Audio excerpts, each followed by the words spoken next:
Et si nos plus grands échecs, nos pires moments, contenaient en fait la clé de nos futurs succès?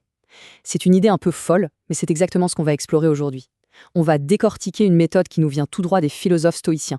Une méthode pour transformer vraiment chaque obstacle en une opportunité. Alors voilà la question centrale, celle qui peut tout changer. Et si chaque échec, absolument chaque échec, n'était pas vraiment une fin en soi, mais plutôt un commencement? C'est une perspective audacieuse, c'est vrai, mais on va voir où ça nous mène. Et généralement, quand on fait face à un échec, on ressent tous un peu la même chose, non? C'est comme se heurter à un mur bien solide, bien froid, qui nous bloque complètement.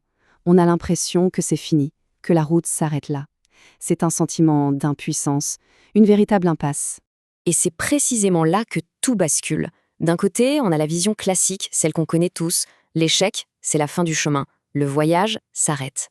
De l'autre, on a cette perspective stoïcienne, complètement différente. Pour eux, l'échec, ce n'est pas la fin du voyage, c'est le carburant.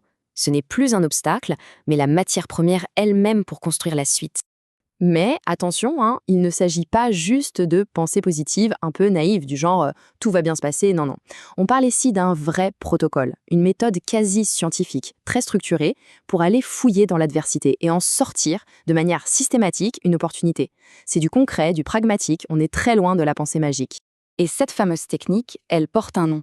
L'extraction de valeur. Et franchement, chaque mot est important. Extraire, ça veut dire qu'on n'est plus passif, on ne subit plus la situation, au contraire, on devient actif. Pensez à un chercheur d'or. Il ne reste pas là à se plaindre de la boue, non. Il creuse, il cherche au cœur de la difficulté pour en ramener une pépite. C'est exactement ça. Ok, alors comment ça marche concrètement? Eh bien, c'est un processus en 3 étapes, assez simple en fait. Étape 1, affronter. On regarde l'échec droit dans les yeux, sans jugement, sans se critiquer, juste on constate.